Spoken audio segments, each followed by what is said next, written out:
Hello, everyone. This is Kyle Galaz with Poor2Pro Car Sales Training Podcast. Become a sales titan.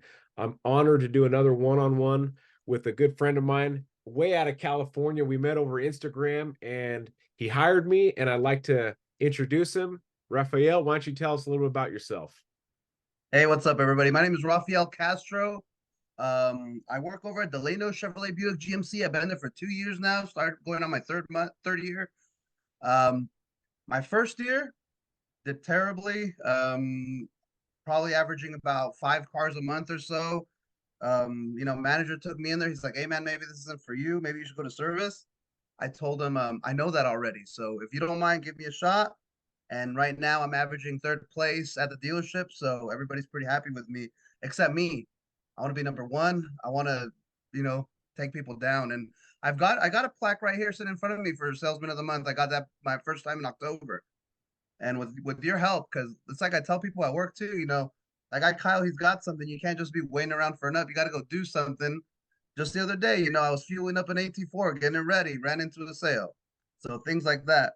But before this, I was actually driving semi truck, and I just needed something that gave me more time with the family, gave me people to talk to because I was going crazy just talking to myself all day, and just give me the same amount of money.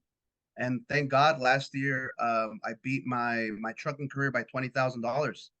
So Wow. this year I got another goal. I added another 20K to my goal, and I'm ready to hit it hard.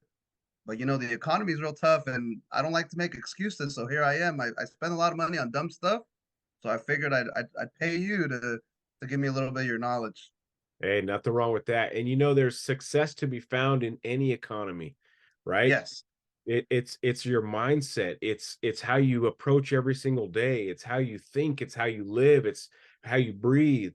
If you breathe success and positivity, isn't it so convenient that that kind of stuff starts coming your way? Success and positivity, or you put your filter on of, oh, the economy's down, oh, you got your negative Mm-hmm. glasses on, oh, everything, there's no dealerships making money, there's no guys making 150,000 a year. Wrong.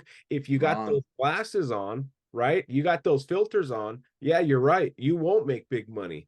But the and I always want to tell us to anybody who hires me for my one-on-ones is kudos to you for spending money to elevate your game, right? Elevate Mm-hmm. your knowledge, elevate your career. Because when I look at a salesperson across the screen, right, all the way across the US, that's trying to get better after a long day's work, who's exhausted, right? And you want to get better in the car business, that says a lot about your character, Raphael. And it tells me that, yeah, you do have that fire, right? If you want to get better than your adversaries or your competition, what do you have to do to get better? What do you think? It's a combination of things. Product knowledge. I gotta beat everybody. I mean, and I gotta be the fastest right now too. It seems like because Yeah. when I get a lead, six other dealerships get that same lead, and I have to be the guy. Yep. It's practice. It's practice, practice, Mm-hmm. practice. It's study, study, study. It's learn, learn, learn, right? I always use Michael Jordan as an example because that was my era of watching basketball. He Yeah. showed up for practice hours before anyone else, and then after the game, even if they won, he come back out and shoot a few more hoops before he left while Mm-hmm. everyone else was celebrating, right? Partying, drinking. That is you right now.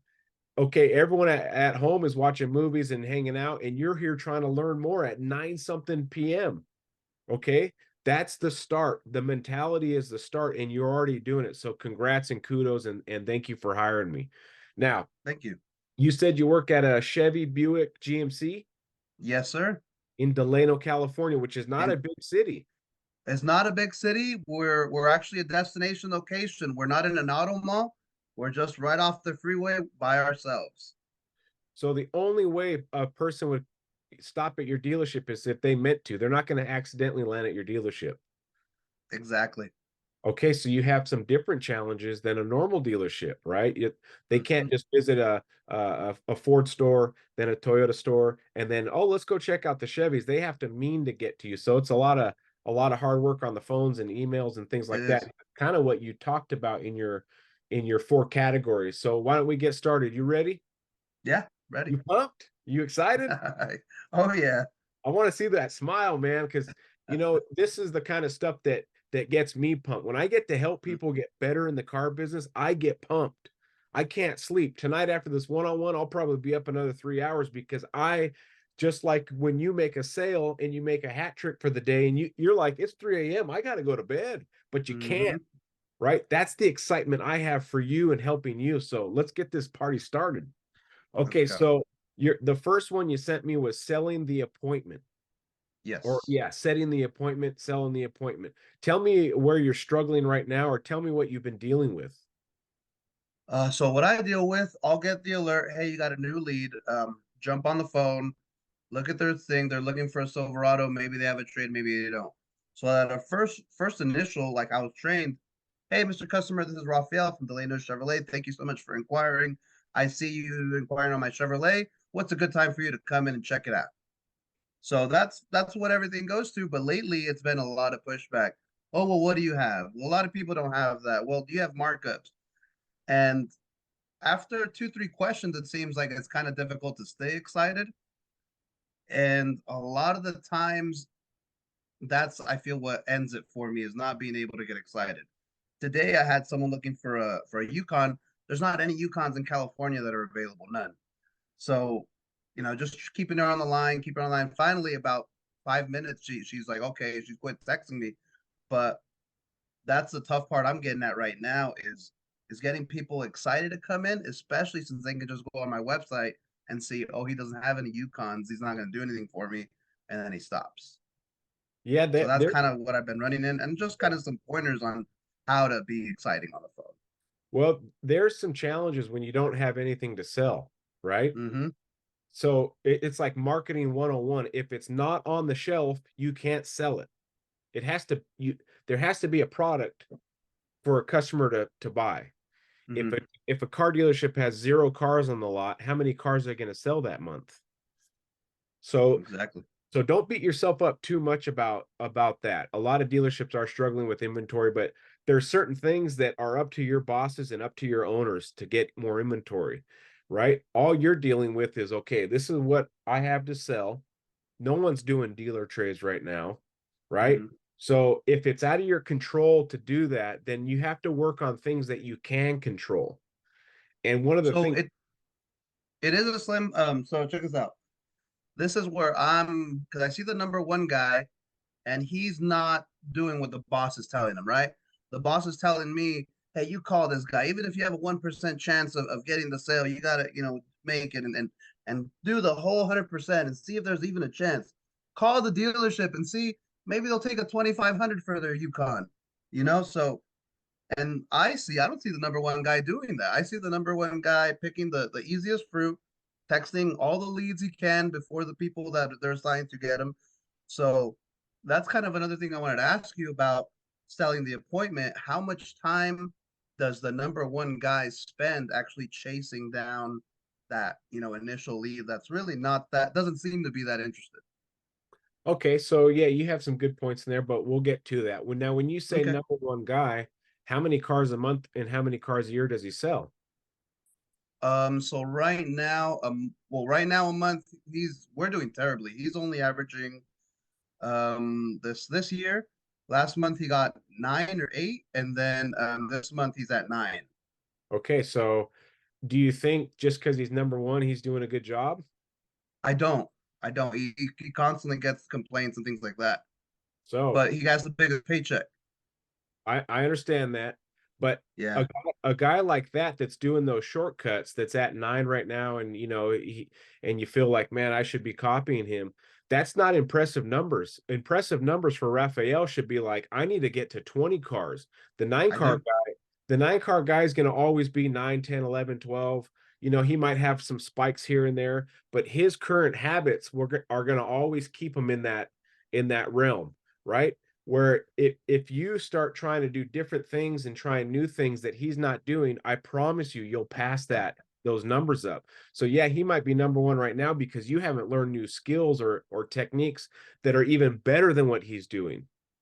Oh, so let me give you some background too. Right now, like I told you, the economy, we've got two sales teams. There's 4 people on each team. So usually the top guy, that guy, he'll, when we're going good, he'll do the 20 a car. He's a good salesman. It's just like I don't help him with deals anymore because whenever it's like, hey, I got a lady coming in, I always get burned. It's always way too much work for the effort, a lot of unwinds, things like that. So I just rather not work with him, but I do just see that little bit of why at the end Well, of the yeah. day. And another thing too that salespeople will struggle with is they look at other people a lot, right? They look at their fellow teammates, and they're so worried about what that guy's doing, how that guy's making money, that they're losing their sight of what they're there to do. You know what Rafael, who the heck cares what that guy's doing, because he Oh doesn't yeah. pay bills, and the lowest guy doesn't pay your bills. The only guy that pays your bills, Rafael, is you. So don't worry about other people. Worry about your skill getting better. If you're constantly looking at the guy that's over here, then you're missing the finish line. You're missing your goals and your tasks. So whatever you do, you just go to work and you focus on what makes Mhm. you better. Okay, so one of the things that salespeople will do is, I call it the one and done. They'll get an internet lead, they'll talk for a little bit, and they realize, yeah, this I don't have the Yukon. All right, well, I'll keep you in mind when I get one. Well, they're never coming, right? Mhm. In theory. Yeah. Yeah. So In so theory, they're never coming. They keep promising they're coming, they're not. Yeah, so if you say I'll keep you on my my list when we get one in, basically what you're saying is I need to get off the phone as quick as possible because I'm never going to get one in. I don't want to waste my time anymore with this phone call. Or you can tell that customer, listen, if me and you just wait for a Yukon to come in, I'm looking at all of California's inventory, no one has one. So if we play the waiting game, it's never going to show up. If you truly want a Yukon, then we need to put a custom order in, Hmm. and let's start that pipeline, because if you keep waiting and waiting and waiting, your custom order could have already been in and you could already have your Yukon. The perks of that is we get to customize it exactly how you want it. So we'll pause right there. I'm not on the phone anymore with the customer, but you have to give them an option, a pathway to buy. If you're just saying, hey, I'll keep you in mind if one comes in, you haven't given an option to buy. They may not even know they can order one. Wait, what do you mean? I could, if I order one, I get one in now, or sooner than if I wait? Go ahead. I'm actually really good at that. I sell reservations all the time, and I actually have one order right now still in standing that's a year and 2 months, in the process. So yeah, I've been handling that since I started because Good. if I don't have the inventory there, I got to sell what I'm gonna have too. Yeah. So you probably have a list of what's coming in, of course, from your dealership, Hmm. and then you have the ability to order. I work at Yes. an Alfa Romeo Maserati store. It takes a year to order a Maserati, even when it's in the good times. Wow. It takes a long time. They're hand built in Italy. They take forever to get. They come on a giant ship. So when I order a vehicle with a customer, I get them so excited about the customization part of it. And yeah, it's going to take a heck of a long time, but you're not going to find this exact one anyway. Might as well order it how you want it. We take a small deposit, we put your order in, and it comes in X amount of months, and it's an awesome thing. So I'm glad that you're already doing that, offering to order, because at least you're giving the customer a pathway to buy. We're not here to slow them down, but we are here to No. give them any option possible. Now, so that's one key area to do it. Now, some other customers might say, well, there's one in another town that I'm going to go look at, right? So if Hmm. there's only one in California, how many people you think are waiting on that one particular rig? And you think you're just going to drive down to LA and get to buy it when they got one in stock? I want to warn you, they do a lot of bait and switch techniques in these big dealerships in these big towns. They get you to drive all the way over there, and they tell, well, it's already sold. You didn't ask if it was already sold. You just said if it was here, right? So you spend 5 hours getting down to that big dealership in LA, and then they do a bait and switch on you. Well, we do have this pre-owned one. And then you have so much time invested, your head's hurting, and you don't want to go all the way back with nothing in your hand, and you're going to buy the pre-owned one. I don't want that to happen to you. You got to do business with, somebody that's going to really be honest with you and not try the bait and switch. And then when you get down there and they say, oh, we don't have any markups, all of a sudden they got giant markups because you're not in their zip code. You got to place a lot of doubt when they're looking at different places. Yeah, You got to that's a good get one. them to look at you more seriously, because this kind of stuff does happen. Oh, you live out of town? Well, you didn't tell us that before you came here, so there is a markup for out of town. Oh, you're using your own financing? Yeah, there's another markup for that. Dealerships do that. Oh, you don't have a trade-in? There's a $1,000 markup if you don't have a trade-in. Do you really want to drive all the way to LA and find that out, or do you want to do business with somebody that's going to be a straight shooter, Rafael, the family guy? Right now, you may not say all those things, right, but you can take little snippets of it to place some doubt in your customer's mind that they don't want to do business at other dealerships because I want to do it with a family ran business in Little Delano, right? And you can tell them that we're a family business. We don't have a giant staff. We really rely on each and every customer that calls in. And so I hope we can earn your business the right way, not the trick way where I get you to drive 5 hours and then you're just fried and you buy it because Okay. of this, you don't want to get toasted. Yeah, Um, that's some good tips. well, and can you hear the passion in my voice? Yes. That's what key is, passion. If you don't have passion, you got nothing. Right? Passion creates urgency also. You better get down here as fast as possible, because I don't want you to come down here tomorrow and someone else is sitting in the Hmm. showroom buying our last Yukon or our last truck. When can you get down here? It's the only LTZ we have, right? You're building urgency, uh, because scarcity is a real thing right now, right? Yes. So you might as well tell people about it, but not in the salesman way, like, yeah, we only have one in stock. You might want to put a deposit on it. No, that's not, there's more, right? You got to plant those seeds to build scarcity, but there's more to setting an appointment. Let's say you're not running into the Yukon problem where there's none in for a year. Okay, let's just talk about a normal phone call that comes in, and maybe you do have something in stock. Okay. First is always passion, and have a reason for them to show up. Okay. You got to have a reason for them to show up. Now, if they inquire on a truck and they're comparing to a Ford, the Chevy, and a Toyota Tundra, and you're looking at a half ton, they inquired on a half ton LTZ. What are some things that you say right now to get that customer in? Oh boy, I actually had that customer yesterday. So customer was looking at a Tundra. He just test drove one.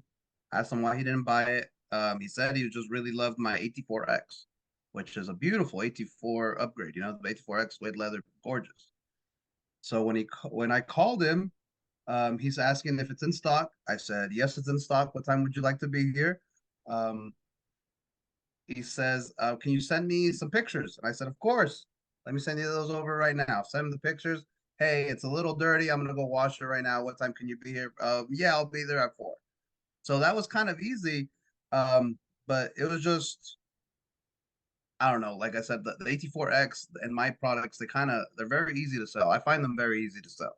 And all I Mm, have to do is show the customer a little bit, like that suede roof, the suede top. Everybody's like, wow, the electronic, locking diffs. So little things like that, like you said, give them a reason to come down.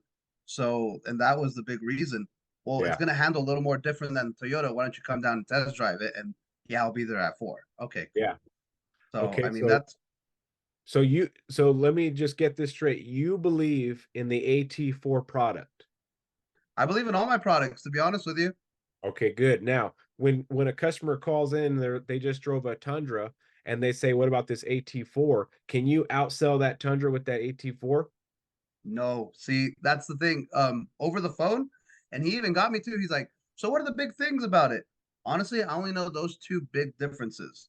So I told him the big differences is that big suede leather roof, the beautiful interior that compares to nothing on the market right now, and the electronic locking differentials that are trail rated. And so So you knew that some those kind stuff. of little pop words to get them excited, like Yeah. you said. Even though I don't know much between the difference of the AT4 and the AT4X. Okay, so I'm going to ask you a question, Rafael. Hmm. Do you want to make professional money? Of course. You want to make six plus figures a year? Hmm. Absolutely, right? Then you Absolutely, yeah. 100% have to act like it, sound like it, and know all the things about it. Hmm. Okay, so after this one-on-one, get some rest, of course, and you have to know how to truly sell your product over the competition. If you want to you want to be number one in your store, you have to be able to fire off anything. Okay. So I'll give an example like on the Alfa Romeo. When I was on the sales floor, I would tell customers in my showroom, stump me, try to stump me. And it became a game with these people. Where's the fuse box? Right there. How much horsepower? 280. How much torque? 306. What's the top speed? 149, right? What's the 0 to 60? 5.1. What kind of drivetrain does it have? Carbon fiber. It's the class exclusive item. It's completely protected. So all that horsepower can actually make it to the all-wheel drive system. How many trims does it come in? Base, Lusso, TI, Veloce. I mean, there was nothing that someone could stump me. Now, I haven't been on the sales floor in 5 years. So this is all just like memory, right? But when you start acting and sounding and knowing all the things a professional does, the income starts following it. Okay, so now this guy went easy on you, right? He saw the Tundra, probably didn't like it as much. You told him a few things about the AT4X and or the AT4, and he was like, "Ooh, that sounds good. Let's go check that out." He may have already been a Chevy fan. He was just giving the Toyota a chance, but yeah, he didn't really feel it, right? So he wants to go back to Old Faithful. So that could have been one that he was going to buy anyway. He just happened to throw in the Tundra thing. But what about the guy that's a Ford a blue oval guy that's what he lives and dies by. His grandpa's owned him, his dad's owned him, and he asks you, "Hey, what is your AT4 do that's better than the FX4 F-150 that I'm looking at?" Whenever I get something like that, the only thing I go based on is I highlight what I already know about my vehicle. Yeah, I like you brought it up. I don't like to badmouth everybody or no, anybody. You know what I mean? Because I personally, I'm a guy. I love all cars. I'm not gonna sell you a Hyundai Tiburon. I'm not. But other than that, I do love all cars. So when I get the Ford guy that comes into my shop, I'll tell you every time it's because Ford let him down for some reason. That's why he's in my store. Either the truck broke, it's having a problem that keeps happening, or somebody at the Ford dealership got him mad. That was the guy from Saturday. Somebody at the Ford dealership got him mad. I've been doing work with Jim Burke my whole life, and the salesman just treated me like crap. So that's when they're in, and that's when I get to be the nice guy, and I get just show off my stuff. And it's if it doesn't beat them, it's very compatible. So okay, right now, but let but pretty. let's say this is over the phone and you're trying to set an appointment with the guy that's blue Mhm. oval. What would you say? Yeah. Can you can't do a walk around, right? No, I can't do a walk around. The big thing with the blue ovals is they'll ask me about my V6. We don't have a V6 anymore. We switched to the 2.74 liter. So I'll go into that. So if they want the V6, I'll go into my 2.4, 2.7 and tell them why it's better than their V6. Okay. Less, and that So that kind you of thing. so you can do some competitive comparisons, right? You know, For the most part, yes, towing and all that. I'm really good with trucks, and I completely agree with your knowledge. Like right now, I can't sell a Chevy Blazer to save my life. I can't get excited about them for some reason. They're beautiful cars. It's just I can't sell them. I well, don't. I need to learn about them. it's personal bias, right? You don't really like them. You're not a SUV type of guy, and whatever it is, you got to get over it because someone may Yes. come in that loves that nameplate. Trailblazer, I used to have one back in the 90s, or a Blazer. Tell me about it, and you can't get excited about it. It's just going to crush their soul because their mom had one, right? They grew up in one. Yeah. Yeah. But what I was getting at, because we're talking about setting appointments. If you Yeah. got the blue oval guy on the phone, he's like kind of leery about coming in, or you got the Toyota guy or the Titan guy, whoever it is calling the Dodge guy, Ram guy. The things that you want to say over the phone is because you can't sell a car over the phone, right? And you can't do a proper walk around over the phone. But the things that you can say is stuff like, "Hey, I'm not asking you to buy my truck. I'm just asking for the opportunity as me as a product specialist to show you why my half ton is amazing. Now, after my whole entire presentation, if you don't want to buy it, that's okay. But at least let me show you what Chevy has done in the past, this past redesign, and then you can make a decision for yourself. Because if you just go to the website and just read about it, you pull up a magazine and just read about it, and you see reviews, that translates Mhm. to nothing when you actually get in the vehicle and you get to drive it. You get to feel the textures, you get to feel the road, and you get to truly feel what Chevy was trying to translate to the customer through the steering wheel, through the brake pedal, through the gas pedal. This is why I want you to come in. And if after the test drive and after you check it out, you don't like it, don't buy it. Mhm. Doesn't that give the customer, put the customer at ease on the phone? Like, hey, I got a product specialist on the phone, not a salesman, and he just wants me to check it out and give my opinion on it. And if I don't like it, I don't have to buy it. Mhm. But you know that when a customer sits in an AT4X, what happens? The feel of the wheel seals the deal. Especially those wheels. That Mhm. thing's amazing truck, but you Yes. can't do that unless you do something like I just said, and you make it in the Raphael's version, right? You can't say word for word what I said, you get all chopped up and messed up. But you can rewatch this video a bunch of times and think, okay, what can I say that's in my verbiage that says, hey, when Chevy built this truck and all these people made these articles and their brochures and their website has all this stuff, that means nothing until you actually feel it. I'm not asking you to buy it. I'm just asking you to try it. I like your opinion on it. I know you're a Ford guy. You know, you bleed blue, and that's okay. If you end up going back to the Ford after you check my truck out, so be it. At least I got to be a product specialist, show you what we got, show you some of the new changes, show you some of the differences than the Ford. I'm not saying mine's better or worse. I'm just showing you the difference, and then you can make your own conclusion of if you want to say, you know what, Rafael, I want it. I'll pay in cash. Let's rock and roll. Or I'm going to go check out the Ford, but give me the opportunity to at least show you my truck. And I want your opinion on it. Mhm. Is there any sales pitch in there? Yes and no.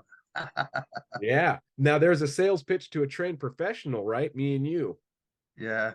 But in a customer's point of view, all I'm asking for is a little bit of your time, Mr. Customer, and I want your opinion on this new model. I'm not asking you to buy it. There's your loophole for them. Oh, he's not Mhm. asking me to buy it. He's a product specialist. He's not a salesman. He wants my opinion. And we have been buying Fords for so long. All I'm asking you to do is drive it, check it out, and then we can go from there. If you don't want to buy it, fine. If you say I want it, then you can buy it. I'll get you with a salesman. Well, when they're there, you're the salesman, but you got them there. Yeah. Okay, so think about a couple things. Okay, um, ingredients for a good phone call is passion. Got to have it in your voice. You got to build some scarcity and fear of loss, but not sound like you're a salesman.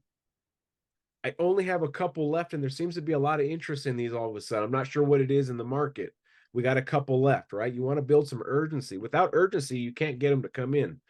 If Mhm. there's no urgency, then they'll say, yeah, I'll be back in town in a month. And they're like 3 blocks down the road, right? Mhm. You got to have some urgency. Um, you give the customer the loophole. I'm not asking you to buy it. I'm a sales specialist or a product specialist. Let me at least show it, right?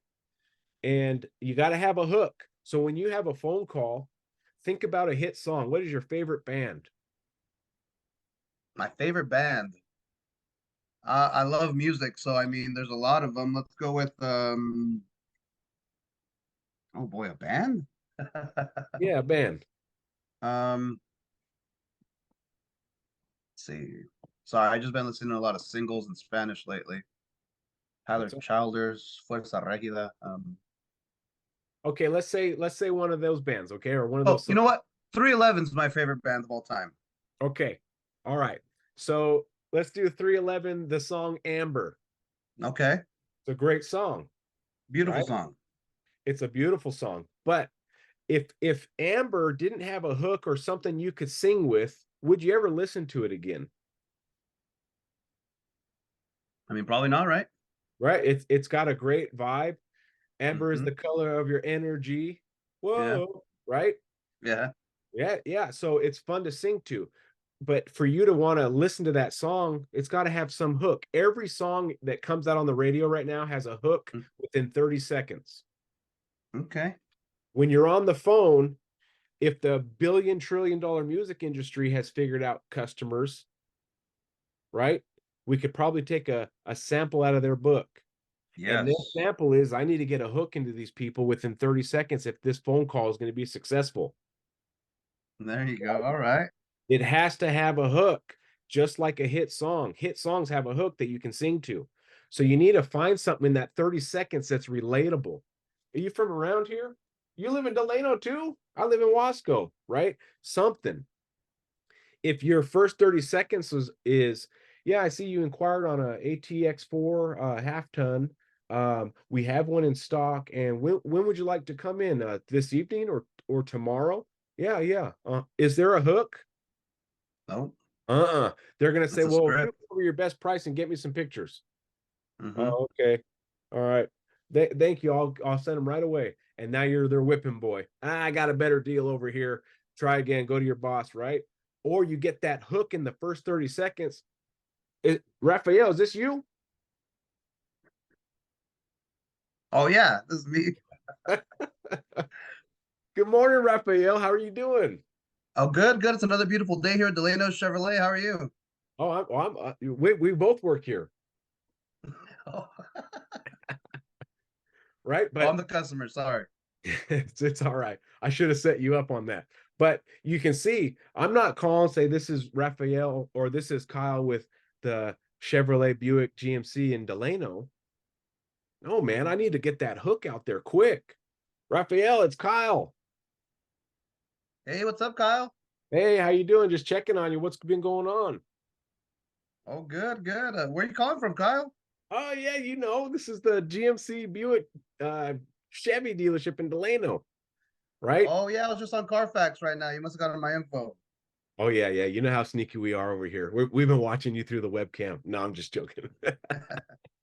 Right? But you got to Yeah, get that may not be the perfect example. We're watching you through the webcam, but you got to get something to get a hook in. And they're like, yeah, I like this Rafael guy. He may be thinking this. This guy's funny, or this guy's knowledgeable. Give him something to hook on to. Get him the hook. Not, I see you inquired on a ATX4 and you tell them all the stuff and they're like, well, I accidentally clicked on that. I'm actually looking for a Chevy Cruze. Oh, right. That does happen sometimes. So that does happen. Yeah. remember the hook and then remember that I need you in the showroom to try this vehicle out because I want your opinion. Okay. You got to try different things for you to get different results. If you stick with your current script, then you're going to get the same amount of appointments every month, the same amount of people showing up every month, the same amount of people ghosting you every month. Okay. Now, would you say that you're really good with people that walk on the lot, a fresh up? Yes. You're Yes, I'm great. really good with that. Hmm. Okay. Why do you think you're great? Um, it's just the energy, you positive energy. Hey, what's up, guys? Thank you for coming in. My name's Rafael, and I believe it's just that initial I guess that smile, that click. I don't know. That's always been natural to me. That's always been natural to me since I was a kid. It's just the whole convincing people into stuff. That's where I need the help. Okay, Yeah, so opening the doors I've always been great at. you said some key words in there that I just picked up on, right? Hmm. You've been good at it since you were a kid. Hmm. So you've had 30, 40 years of practice of people. Getting my foot in the door, yeah. You have a lot of practice when you're Uh-huh. talking to people face to face. Now, do you have 30 or 40 years of practice on the phone? No, I don't. I have 2 years of practice on the phone, Okay. 3 years maybe. So again, cut yourself some slack and remember, for you to get better, you have to keep trying and trying and trying and trying Yeah. and trying and trying and trying. Even if you do 100 phone calls a day and 50 of them are terrible and you sound like an idiot, you keep practicing and practicing. You try different things and you use passion and you have fun on the phone. Hey, is this Rafael? Yeah, it's Rafael. Who is this?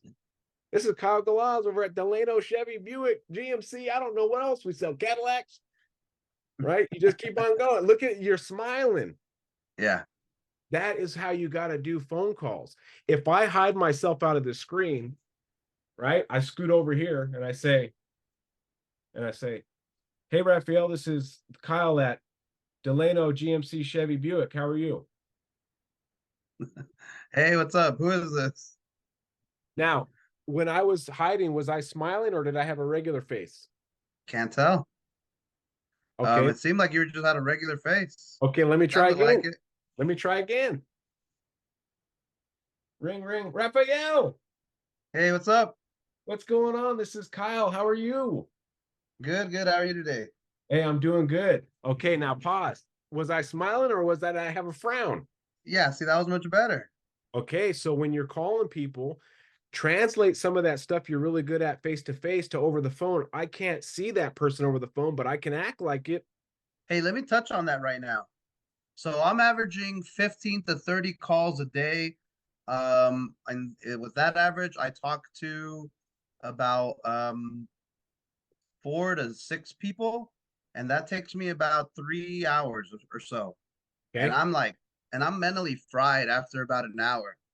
So realistically, how many calls does, well, I mean, obviously as many as it takes, but like how many is it healthy? Or I mean, obviously my numbers are just going to keep getting bigger and bigger, right?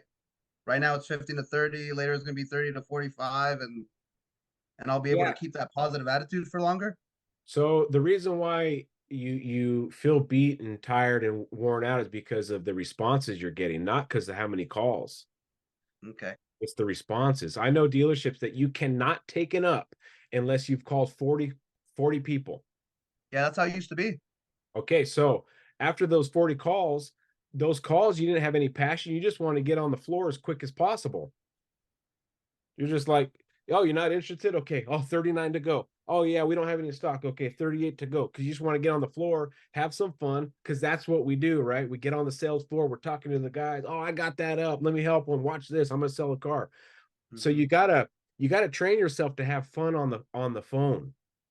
So Mm-hmm. the phone can be fun too. Because what if you made 38 calls, Raphael, and five of them bought right over the phone? How amped would you be? Oh, very amped. That'd be Yeah. ridiculous. So you wouldn't be tired after 38 calls if five of them bought, you'd be on cloud nine.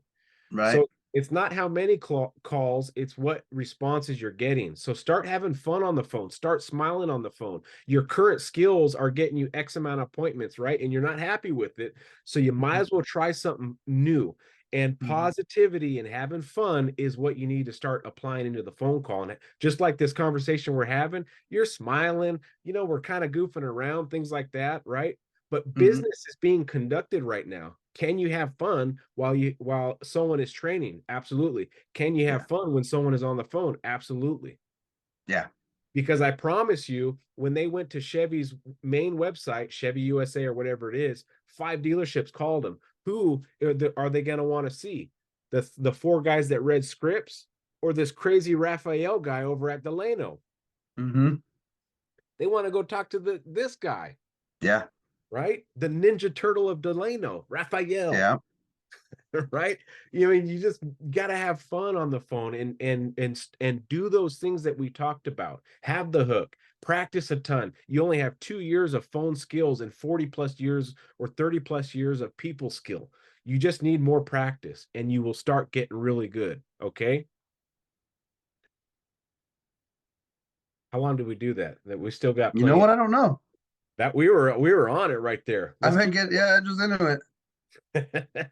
okay, email and texting. So you also mentioned on there email and texting. Um, Yeah. what are you doing right now on a, let's say an internet lead comes in? What's your first, and there's no phone number attached. What do you Yeah. do? Just emails. First thing I do, day one, I'll send a very customized email. The subject line is hello. Hey, I'm Rafael Castro with Delano Chevrolet. I want to introduce myself. Please let me know if there's anything I can assist you with. Thank you. And then it has my picture, my phone number, everything in the signature, and I send that off. And then after that, I start the our 30-day emailing campaign where I just insert their name and my phone number in the blank spots and send it. So that's what I've been doing. Um, doesn't seem to work very much. Well, if you got that email from me, a Poor2Pro email, and you didn't know who I was, and you just got a random email from Kyle Galaz, I'm a sales trainer and I want to take your money, what would you do? Well, I just ignore it. Yeah. That's what they're doing. Hmm. They're just a rig. So the general public's view of salespeople in the car business, unfortunately, is not that great. No, it's not. It's not that great. So they get emails from somebody like Rafael, and the email accomplishes nothing. It doesn't accomplish anything other than I'm Rafael. Well, okay, well, I know Rafael, I know Mike, I know other people in the car business. Your email accomplished nothing but wasted my time as a consumer. I looked through it. Hi, thanks for inquiring on this. Da da da da da. It's currently in stock. Um, if you have any other further questions, feel free to contact me. Da, da. That's what I already did. That's why I put in a lead, and I have not gotten any closer to buying that car than when I put in my inquiry when Rafael. So now I'm just going to hit spam, and you're screwed. Your 30-day follow-up, 60-day, 90-day, it'll never be seen. So what do you think as a salesperson that could give that customer the next step? See, and that's the thing. The only thing I've noticed differently, so it shows me if my email's been read, if it's been opened, if I'm being put on spam. And I noticed that my custom email gets opened 99% of the time. So they're reading it. They're just not getting back to me. And then when the campaign starts, they don't open those anymore. It's like, oh, it's just a Leno. Don't worry about it, you know? You ruined it And with but the my first one. boss, he says, just keep emailing. You know, when they come time, they'll oh yeah, I got an email. I'm gonna call this guy. But I just don't see that happening. How would I make an email like pop? You know? Okay. But me personally, I'm not attracted by emails. I don't do any of my shopping like that. So when I get an email, because I get lots of emails in my phone, my iPhone, right? I'm scrolling through. If the subject pops, I might open it. If it's from somebody that is not somebody I know, Mhm. right? If it's a stranger and the subject line pops, I might open it. I just might. Now, I'm going to teach you something that you may know or may not know. Okay. What is the sweetest word that you could hear right now in the whole world that would The actually kids fell asleep. yeah, it would bring joy to you right now? I could say one word. What would that be? One word. Hmm. You got me. I mean, Okay, don't have one. I'm gonna say this word, and you tell me if it brings you joy. Go ahead. Ready? Raphael. It's Sure. your name. Yeah. Your name. Yeah. People love reading their name. People love hearing their name. Mm-hmm. Raphael. How are you doing, Raphael? Good. That How are you? it's a great word. Yeah. Okay, so in the subject line, why don't you try putting the customer's name in it? Micah.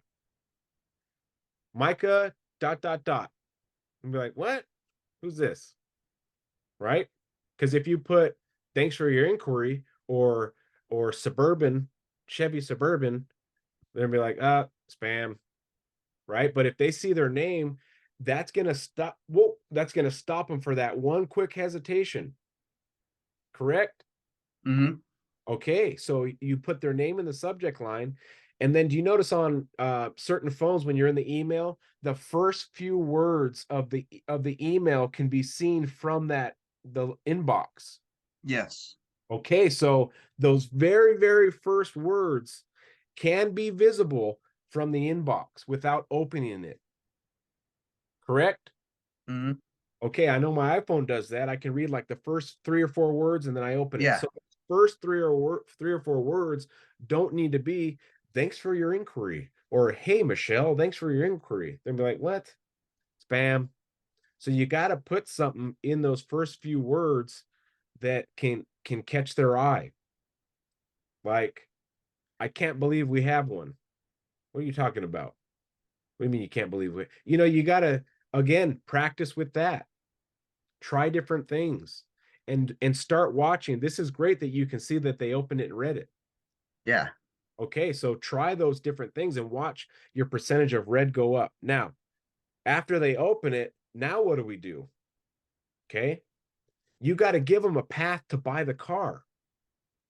The first email, they don't care if they got it, you got it in stock, or thanks for your inquiry, and my name's Rafael. That doesn't do them anything. There's no value. To me and you, there's a lot of value in that because you're a professional car salesman that's really trying to do a good job, correct? Yes. The general public could care less though about me and you. They care Hmm. about what's about them. It's me society. So what you got to do is have some options for those people in your email to buy the car. Are you looking to finance or pay cash? Oh, there's a question. It's interactive. Okay. Were you looking for this exact vehicle in your inquiry, or were you looking for something else? Oh, it's interactive, right? Can you hear me? Yes, I can hear you. My battery is getting low. You need to go Let me grab grab your some charger. charge. Oh, I'm at 19%. I'll have my. All right. We've done about Yeah. 30 minutes. I checked. All right. We're all right. All right. Well, if you need to get your charger, I can clip this part out. So no biggie. Gotcha. Okay. So you got to have a path for that person to buy a car or to further the buying process. There's a reason why they did everything online. It's because they don't want to hassle with buying with going to the dealership and starting from scratch.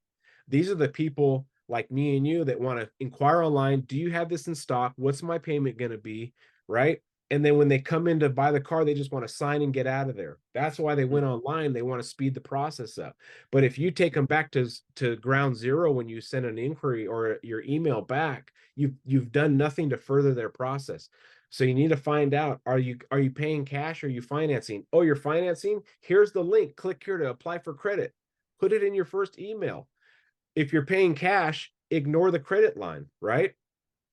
Now, did you want to inquire on this particular vehicle that was in your lead, or are you looking for something else? Right? Are you local? You see how I'm asking questions? Mm-hmm. In their eyes, you're furthering the process for them. You're not wasting time. It's a brutal world out there on internet leads and inquiries, and you have to give them a reason to move forward, and you have to give them the options to move forward. You can throw scarcity in there. A lot of the things we talked about for setting the appointment, you can apply to the email. I Mm-hmm. can't believe we have one in stock. People have been asking about this for the last few months. I don't even know how this slipped through the crack. When can you get in here? Right? So use Yeah. some of those scarcity things when you're doing that. Fear of loss, things like that. And you need to have a hook in your email also. So a lot of the things that's on the phone call can apply to the internet lead. All right. You plugging that thing in? Yeah. I just got plugged in right now. All right, cool. So on internet leads, the subject line, right? The first sentence they can read from their inbox without clicking Mm-hmm. it. That's a good one. Mm-hmm. They That's a have good one. interactive questions. People want to respond to somebody that could further the process for them. Yeah. Are you local? When can you be here? Are you looking for this exact one, or are you looking for something else? Are you paying cash or financing? If you're financing, click here to fill out the app so we can speed up the process. So when you come in, all you got to do is sign and go. You don't have to spend hours in the dealership. Now they see value in your email. Now they see value in that you're saving them 5 hours. I can save you 5 hours in the dealership if you do some of this right now. Oh my gosh, yeah. Right? There's value in it. Okay? Makes sense? Yes. Yeah. I And can't believe people actually expect to stay all day at a dealership. I try to get my customers in and out in about 3 hours average. you guys have a good process. That's good work on your part and your dealership's part. Yeah. But you don't have to tell them that I can get you in and No. out quick, right? Get that Some thing people going. love to stand around and be there. It's weird.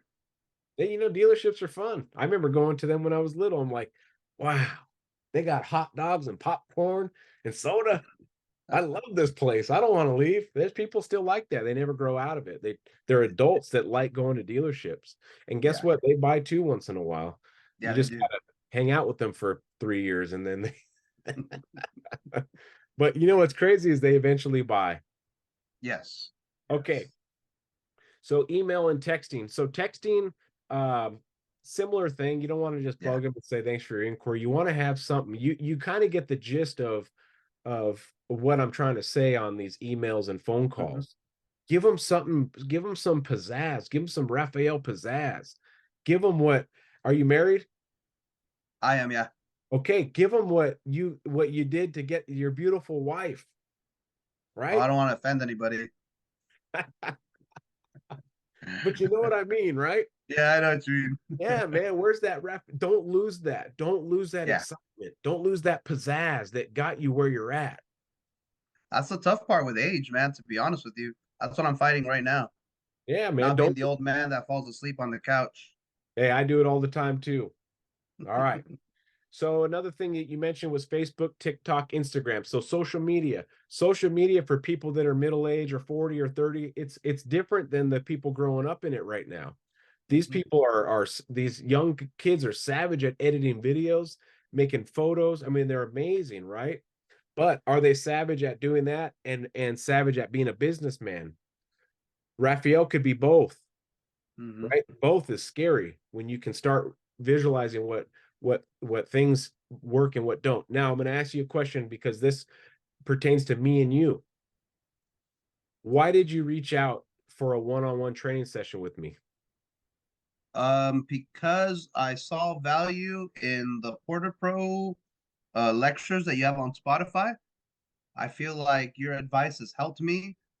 And the most important aspect for me, honestly, when I ask for advice at work, people always assume that I'm fully trained already and they kind of like, and or they like, I feel like they like me too much and they're not brutally honest with me. Hey, you're messing this up. Hey, you sound dumb this, or, so that's why I wanted to get your outside perspective. Not only that, you've done the Ford thing and then now in and import. So I just like the way that your brain, where you're at. Okay, so you saw value and the stuff works, right? Yes. Okay, so now if I had my episodes on Spotify and all it was ads, ads, ads, ads, advertisement, advertisement, advertisement, would you have hired me? See, probably not. No, because you've just been bombarded with. Do you want to be a 100,000 plus a year car salesman? Then call me, Kyle Galaz, with Poor2Pro Car Sales Training Podcast. Become a sales titan. But I had no substance. It was just hammering the advertisement. You wouldn't have called me. You would have probably blocked me and like, this guy is crazy. Yeah, this guy's Hmm. nuts.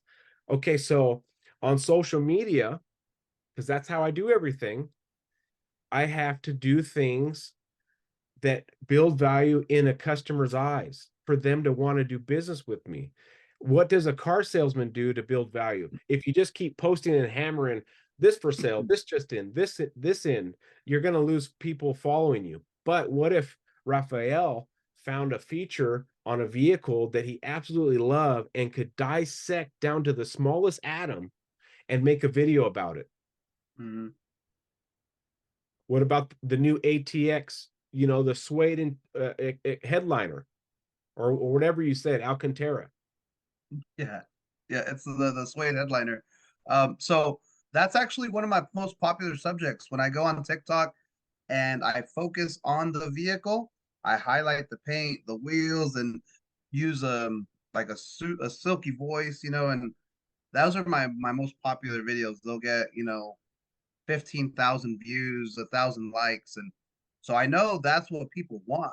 Mm-hmm. The hard part I'm getting is transferring. Well, no, I guess it's just that I don't see it. I don't see it because managers tell me all the time, "Hey, people came in looking for the TikTok guy yesterday. You weren't here."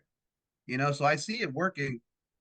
I just right now I'm having an issue because I sell to a lot of immigrants. I'd say 20% of my base is illegal immigrants who are iffy with their social with their status, and we have banks that work with them, right? But then I have the 800 score, who's Trump guy, and complete opposite of that guy. I got Filipinos that barely read and write. No, no, I mean, I'm sorry, that sounded bad. Um, they're I, also I know immigrants. what you mean. I know what you mean. Yeah, that sounded bad. It's all right. Here's But what yeah, I have different aspects of customers. So when it comes to advertising, people tell me that you have to attack that one person or like point, aim at Mhm. that one person, that one criteria. But does that mean I need different accounts, or No. I guess that's just a difficult part. How do I appeal to the person earning $200,000 and the person making 20,000? So let me ask you a question. Do you think the illegal immigrant that's trying to find a, whatever is on TikTok looking for a truck?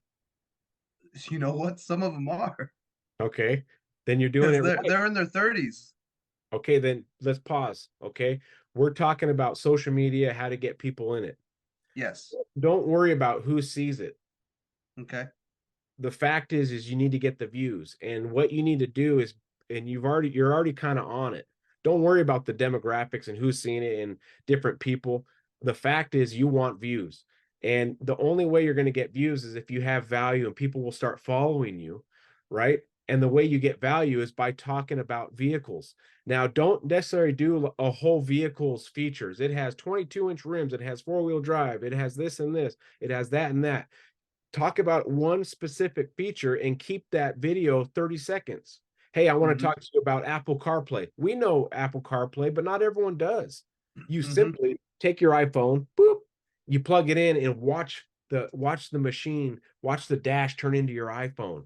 30-second video. Guarantee you that gets tons of views. But you have to have a landing page. You know what a landing page is? Yes, I haven't gotten one yet. Okay. So you don't necessarily need a website. You just need a place that after they watch this video, they can click and it gets to you. If without a Gotcha. landing page, then you're just making videos, Yeah. right? So like my podcast, for instance, you listen to it on Spotify, you saw links, you click the link, then you click message, and then we're connected. You've got to The have stuff. Instagram, do you like my Instagram with the family thing, or should I focus it strictly on cars? I feel like I want people to know the real me, so I keep it family oriented because that's who I am. God first, Yeah. family second, and I want people to know that, So what do you think on that aspect? I don't worry about that. You do what you do. Okay. If you want to put family in it, put family in it. But they need to have a landing page and you need to have something on your Instagram that says that you sell cars. So that way, if Yes. they click it, they don't think they clicked the wrong link and it took them to some family guy in Delano, Yeah. right? You got to have something. And then you have something that says message me or inquire about a Chevy, Buick, GMC, or pre-owned. And you got to have something they can click and get a hold of you on those TikTok videos. They need a landing page. They need a place to find you and message you. There you go. And at the end of each video, you need to talk about you want to get a hold of me. If you want to get a hold of me, click the description.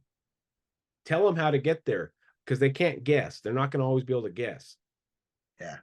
especially people that aren't really good with TikTok. And then you can also say, and if you know somebody that's in the market, send them this video, and try to get some viral stuff going. My most viral one's a half a million views and a bunch of likes. What is it? Um, I'll send you the link later. Yeah. It's what it's what people think salesmen do with your money, and I'm just sticking a big old wad of cash in my pocket, a down payment, and I'm laughing. So I'll send it to you later. It's Yeah. hilarious. See, now you mix that kind of stuff in because you're a funny guy, you have jokes, and you're a family guy. You mix that in with, hey, the AT4X. I want to show you what the difference between the AT4 and the AT4X is. And you go and Hmm. show them those two differences. And that's all the video's about. Yeah. That's it.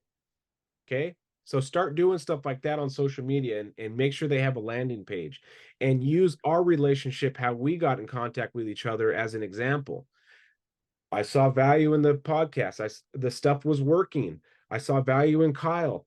Oh, Kyle offers a product called a one-on-one, right? I messaged him.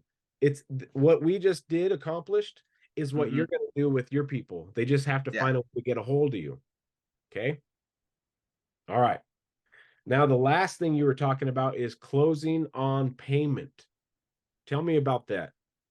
So when I first started trading 2 years ago, it was all about the fourth square. You probably know that.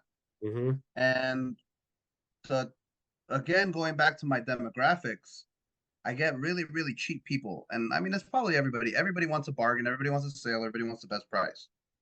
So lately, what I do, I just do the 2 to 250. I do 250 for every $10,000, right?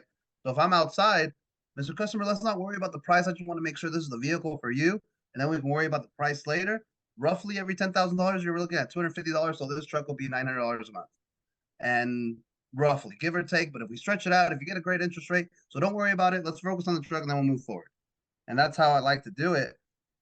Sometimes I'd say not a lot, but one or two customers, they'll hear that number and they're done, and that's why I'd rather not say any numbers during the whole test drive. I'll ask them maybe, what are you looking to spend every month, or are you paying cash or financing? Obviously that comes first. But I, with my demographics there in the small town of Delano, I do get a lot of people that, oh, I need a $500 payment. Oh, I need a $400 payment. The average payment right now is $550. So a lot of people don't understand that, and they come in thinking, "Oh, I'm going to get a $300 payment." I'm good at selling them a $600 payment. They'll leave with a $690 payment, $3,000 down. But I just want to get better at making that exciting. So I don't know if you do the, because I like the way my manager does it. He does the payment on one side, the trade. He'll do 30% right away, and then he'll just drop the zero and give them this huge payment over for like 3 years, I think. So I kind of like that. It builds shock value, and then they can only go down, right? So you're already building this high payment. So if they go down to 300, they kind of look dumb. So I kind of like that. I just wanted to hear what you do when it comes time to start talking, cheddar. Yeah, so um, I think every way you're doing it, when you're in the desk or in the office is fine, right? Your boss comes out with a high payment, you peel them off the ceiling, you get them down, but that bumped them up. Those are all good techniques. But what you have to stop doing immediately is desking anything outside. No more guesstimates, no more 250 for every 10,000 bucks. And you all you need to do is play dumb and sell the vehicle, because this is what happens. If you say those numbers, people get shell shocked, of course, and then they They may or do. may not come in. But if you get them to fall in love with the car so much and Mm-hmm. trust you so much, then they will start bumping themselves tremendously. And if you can get their credit in, right? You get their credit in, you come out with an interest rate or whatever process you do. But if you can get their credit in the system before you show them a payment or even talk payment, your chances of selling them go up, because nobody wants to run their credit and then leave with nothing. It's like a demoralizing, I couldn't get approved, and they don't want to go through this process again. Yeah. Don't give them an easy way to leave by quoting payments before it's time. So what I do is I get their credit in. I use verbiages like this. Listen, I'm going to get some basic information from you. It doesn't wreck your credit. Don't worry. This will allow me to get you the exact interest rate and the exact payment. Because if you want to make an educated decision, I don't want to guess, because I'm going to Mm-hmm. guess wrong. I'm not the bank. I'm not the lend. I'm Kyle trying to show you the right vehicle. I let the banks, I let everyone else do that part. But what I do know is if you want to truly make an educated decision, I just got to get some basic info. It doesn't wreck your credit. Don't worry. And you just go right in the credit app. I use that all the time. What about, I'll give you the example. Well, you know what, Kyle? I don't ever have trouble financing, and my credit's just up there. So I don't worry about it. Just show me the top numbers. Okay, perfect. I'm so glad that you got strong buying power. Now, what I can do with a strong buyer is a little bit more than the average buyer. So I'm kind of fluffing the guy a little bit, right? Mm-hmm. I'm so happy you have such strong credit, 'cause I'm going to be able to bend some rules with you with our banks. Now, I don't know how much bending I can do until I submit it, because I've had banks tell me this. Listen to this, Rafael. You're the customer with the 850 score, right? Yeah. Okay, Rafael. I've had banks say, yeah, what is he, an 800? Yeah, he's a 7.99, right? Are you okay with 7.99 with an 800? No. No, right? But No. I've had people come in with an 850 score. I plug in their info. It doesn't jack up your credit. And the bank's like, Okay, he's an 800, but look at how much buying power this guy has. This guy could buy 10 trucks in the next few years. I want this guy's business. We're going to bend some rules. The guy's going to be like, yeah, let's break the bank. Finally, I get to win, right? You fluffed him up a little bit, and you told him we're going to bend some rules. We're going to get the bank to do some crazy stuff because the bank will. I just need your information in there so I can prove to the bank that you're a strong buyer. I believe you. I'm not saying I don't believe you. You don't need to show me your credit karma. I believe you. I can tell by the cologne you're wearing that you're an 850 credit score. Right. And you know how Yeah, many times I've said that, and the guy's like, yeah, right. He's so yeah. You're fluffing them up. dude, Mm-hmm. it took him 25 years to get 850.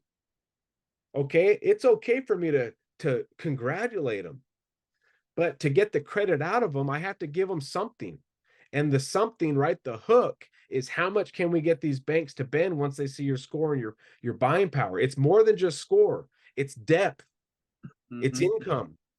Let me see what the banks will do. Oh man, all right, let's see. If he truly wants to buy a truck and you're telling him something like that, and it's not going to wreck his credit, because will it wreck his credit? No. No. We're going to get to see how much we can bend these banks. Watch this. I'm actually excited. He's going to give you his credit. Now, if he blows out of there, oh, no, you guys don't want to do business with me. The guy was probably not buying a truck anyway. Mm-hmm. No, you know, when the people used to do that to me at first, I'd be like, oh, man, it was all me. I'm so sorry. I lost the deal.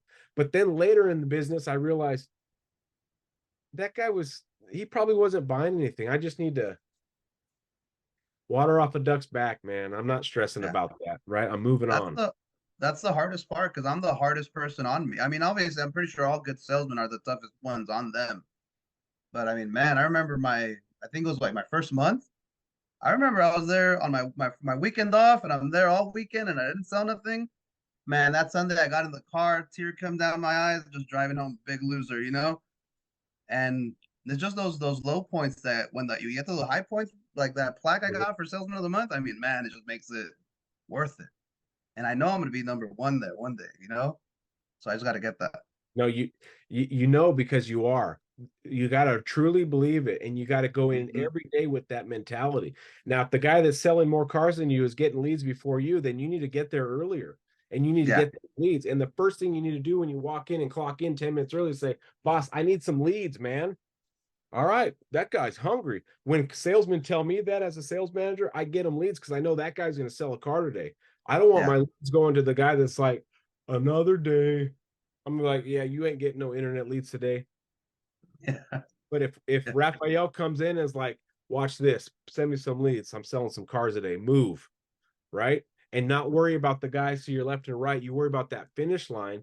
You're going to start seeing some changes in your personality.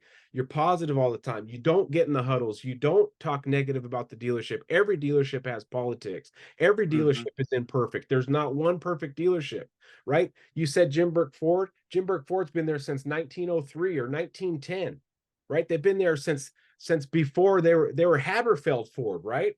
So many years ago. How are they still losing customers? It's because no dealership is perfect. Yeah.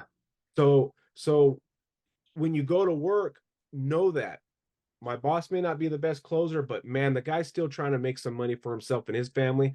I may not be the best salesperson, but man, I'm going to do everything I can to be number one. I don't work in a perfect dealership. I'm not perfect, but I'm going to try everything I can every day. I'm going to go this passion that Kyle has for Rafael, you need to have for yourself every day. Mm-hmm. I'm selling some cars a day. It's No, already in those are the you, good things. Raphael. It's already in you. You know that, right? You just need Yes. someone to help get it out of you. And that's where I come in and help you get it out of you. Is your name Raphael? Yes, it is. Are you going to go in and dominate that dealership? Yes, I am. That's my dealership. Thank you. Are you going to be looking at this guy and this guy? No.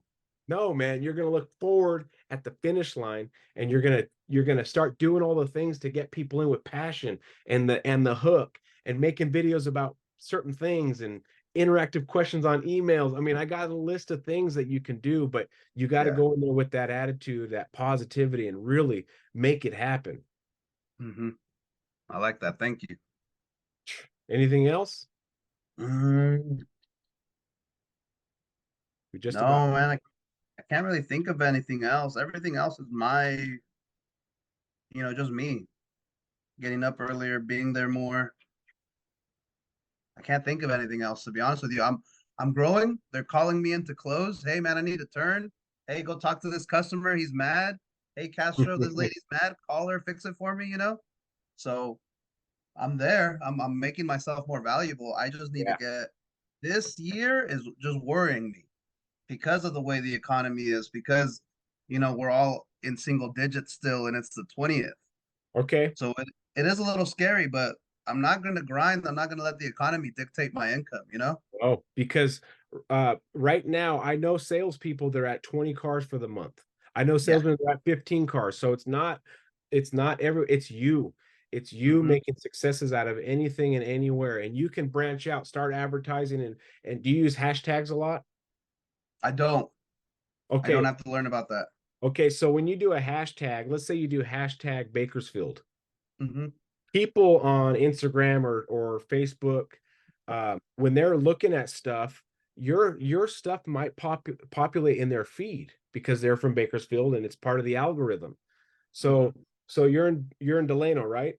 Yes. Okay, so you got Delano, hashtag Delano on your post, hashtag Fresno, hashtag Hanford, hashtag Wasco, hashtag Chowchilla, hashtag Stockton, hashtag Manteca, hashtag Madera, hashtag them all, and then go Yeah. south, hashtag Bakersfield, hashtag LA, Valencia, all those places in your Hmm. post. Watch, you're going to start getting more views. Oh, and one thing I did want to ask you about. So I'm more valuable now. You were saying that every dealership's the same. Is every dealership the same? Because people complain all the time that, oh, my buddy over at Motor City's making more money selling only 3 cars and this and that. It's always the grass is greener on the other side. I'm really happy where I'm at.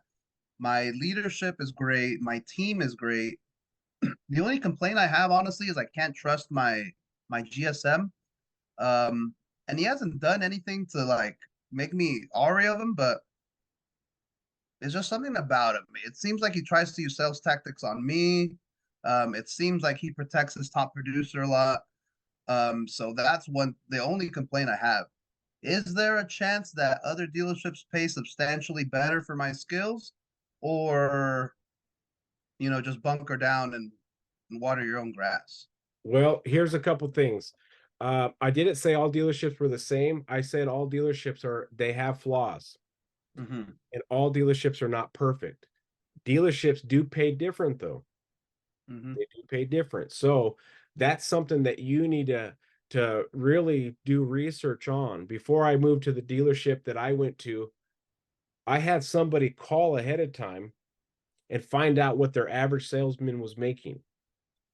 Okay, now I didn't call. I didn't want my phone number on their screen. I Yeah. found out, and then I found out what their top guy was making, and I thought to myself, the average guy is making more than my top guy at my current dealership. Okay, Mm-hmm. and then I went in for the interview and I looked around. I thought these guys are making money. I can just tell. I can tell by their shoes. I can tell by their cars. I can just tell they're making money, and not Yeah. fake money like I make X amount of dollars and I'm in debt this amount. I'm talking about Mm-hmm. people that have paid off houses. When the GSM is got a paid off house and he's looking at other properties, I want to work at that place. Not Mm-hmm. my GSM is buried up to his neck in debt, right? That look around, but I don't want to speak for you because I have a lot of people ask me on my messenger, what should I do? Here's my pay plan. Should I leave? And I have to pause, tell myself I'm not I'm not the all-knowing, right? I'm Mm-hmm. a human being. And I tell them these are choices you need to make on your by yourself. But if you're working in a toxic environment that you can visually see illegal things happening, then I personally would remove myself from that dealership, right? Yeah.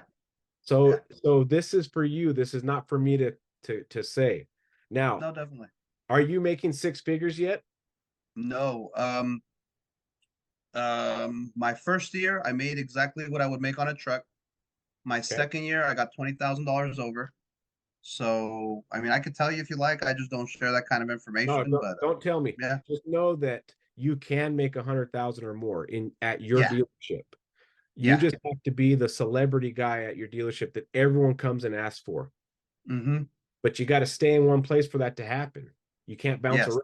Once you And bounce that's the around, you thing. lose everybody. That's the thing. And not only that, I like the area. It's 14 miles from my house, and everybody's friendly, and it's not like my buddy said he worked over at Watsonville. They're all 800 scores. They're all rude people, the majority of them. And you have to sell the car. They don't care about payment. They don't care. You have to know your stuff about cars, and you're selling cars all day long. You're not selling payments. Over here in Delano, we're selling payments sometimes. Yeah. So that's the biggest thing. But I like it because it's